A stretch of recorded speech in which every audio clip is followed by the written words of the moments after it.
ইলিশ মাছ পছন্দ করে না এরকম মানুষ বোধহয় খুবই কম আছে। আজকে চলো তোমাদের সাথে সব থেকে সহজ একটা ইলিশের রেসিপি শেয়ার করছি, ইলিশ ভাপা। আজকে কিন্তু ইলিশটা আমার বাড়িতে গোটাই ছিল, আর সেটাকে প্রথমবারের মতো আমি নিজেই কেটেছিলাম। এর আগে কিন্তু আর কোনদিন ইলিশ আমি কাটিনি, বাজার থেকে কেটেই আনতো। আজকে গোটা নিয়ে এসছে, আমিও নিজেই কেটে নিলাম।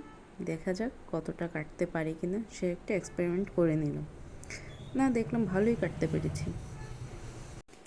প্রথমে বাড়ির কতজন লোক সেভাবে গুনে আমি মাছটাকে কতটা পিস করবো সেভাবে একটু সাইজ করে নিচ্ছিলাম। তারপরে কিন্তু আমি পিসগুলো বের করেছিলাম, যে আমাদের সবার হবে কি না একটা মাছে, সেই জিনিসটা একটু টেনশন ছিল। সেই পরিমাণে আমি একটু চেষ্টা করে নিলাম।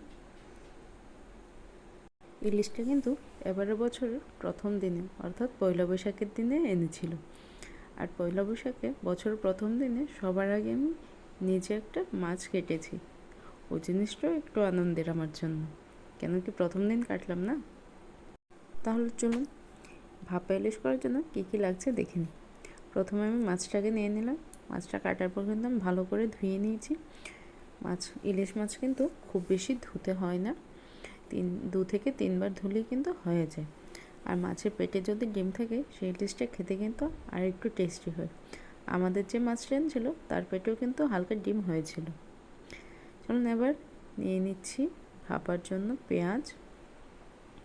এখানে পেঁয়াজটাকে আমি কেটে নিচ্ছি। তার সাথে নেব কাঁচা লঙ্কা, সর্ষে, যেটা হলো আমাদের মেন ইনগ্রিডিয়েন্টস, কালো সর্ষে এবং সাদা সর্ষে আমি দুটো মিলিয়েই নিচ্ছি। কিন্তু এখানে আমি 4 চামচ সাদা সর্ষে নিয়েছি আর 3 চামচ কিন্তু কালো সর্ষে নিয়েছি। এবার একটা মিক্সিং জারে সর্ষে, পেঁয়াজ, কাঁচা লঙ্কা একসাথে কিন্তু আমি পেস্ট করে নিচ্ছি। আপনি চাইলে টক দইটা এখানে পেস্টের মধ্যেই দিয়ে দিতে পারেন, তা না হয় কিন্তু আলাদা আপনি টক দই দিতে পারেন। এবারে আমি মাছটাতে নুন আর হলুদ মাখিয়ে নিচ্ছি। আপনি চাইলে আগে থেকেও মাখিয়ে রাখতে পারেন। নুন হলুদের সাথে আমি কিন্তু একটু টক দইও নিয়ে নিয়েছি। এটা কিন্তু আমার ঘরে পাতানো দই ছিল। এটা সবটাই কিন্তু টক দই না, এটাতে হালকা একটু মিষ্টিও দেওয়া ছিল। তাহলে কি হবে, যেহেতু আমার ঘরে বানানো এটাতে হালকা মিষ্টি আছে, তাতে আমাদের ওই যে ইলিশের মধ্যে কিন্তু চিনিটা ব্যবহার করতে হবে না, এইটাতেই মিষ্টির ভাবটা কিন্তু চলে আসবে। কিন্তু বেশি মিষ্টি দই দিলে বা বাজারে কেনা দই দিলে কিন্তু চলবে না, ওইটাতে কিন্তু ইলিশের টেস্টটা খারাপ হয়ে যাবে।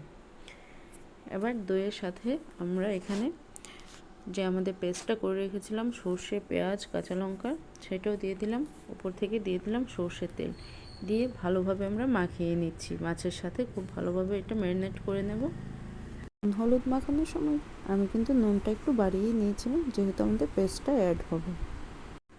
ভালোভাবে মাখিয়ে প্রত্যেকটা মাছ যেন ভালোভাবে কোটিং হয় সেই জিনিসটা আমাদের খেয়াল রাখতে হবে। এক একটা পিস করে আমি ভালোভাবে কিন্তু কোটিং করে নিয়েছি। এবার যে বাটিতে আমরা ভাপাটা করব সেই বাটিটাতে আমি সবার আগে যে আমাদের সর্ষের পেস্ট আছে সেটাকে একটু দিয়ে দিলাম তলাতে, যেন মাছটা লেগে না যায়। ভাপাতে এমনিতেও লাগে না, তারপরেও নিচে একটু দিয়ে দিলাম। তারপর এক একটা পিস করে কিন্তু আমি ভালোভাবে সাজিয়ে দিচ্ছি।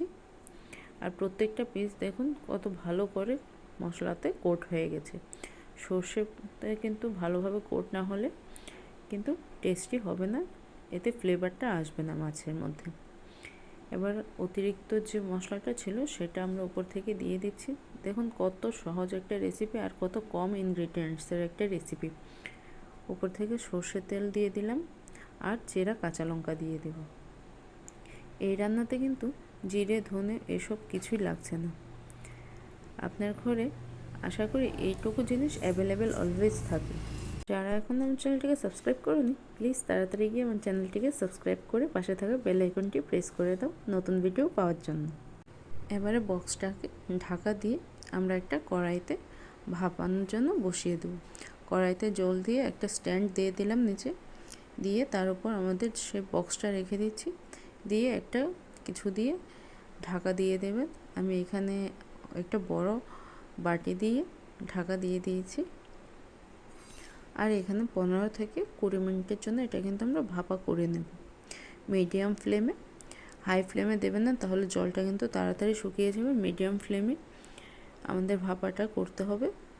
আর যদি আপনি বেশি জল দেন তাহলে কিন্তু বক্সের ভেতরে জল ঢোকার সম্ভাবনা থাকে, তাই মিডিয়াম ফ্লেমে করলে সব থেকে বেটার হয়। 15 থেকে 20 মিনিটের জন্য ভাপিয়ে নিয়ে একটু সাবধানে বাটিটা তুলবেন, যেহেতু প্রচণ্ড গরম থাকে, হাত পুড়ে যাওয়ার সম্ভাবনা থাকবে। দেখুন আমাদের এখানে কথা বলতে বলতে কিন্তু ভাপাটা তৈরিও হয়ে গেছে। এবার একটা প্লেটের মধ্যে আমি কিন্তু ভাপটা নিয়ে নিচ্ছি ইলিশটা। তা না হয় কিন্তু ইলিশটা এখানে অনেকটা, যেহেতু কাঁচা অবস্থায় থাকে, কাঁচাই আমরা রান্না করি, এখানে কিন্তু অনেকটা নরম হয়ে যায়। শুধু সেদ্ধ হয় মাছটা, তার জন্য অনেকটাই নরম হয়ে যায়, তাই একটু সাবধানে তুলতে হয়। আর যদি আপনি এরকম একটা ছড়ানো প্লেটে বা থালাতে নিয়ে নেন, তাহলে সার্ভ করার সময় কিন্তু আপনার সমস্যা হবে না। এখানে আমি উপর থেকে আরও দুটো চেরা কাঁচা লঙ্কা দিয়ে আর কিছুটা সর্ষের তেল দিয়ে কিন্তু আমি রেডি করে নিয়েছি। এবার যখন খাওয়া হবে তখন কিন্তু এইভাবে সর্ষের তেলের সেন্ট আর যে আমাদের সর্ষের যে সেন্টটা আছে ওটার সাথে সাথে টেস্টটাও কিন্তু দুর্দান্ত লাগে। বাড়িতে একবার ট্রাই করুন আর জানান কেমন হচ্ছে। Thanks for watching.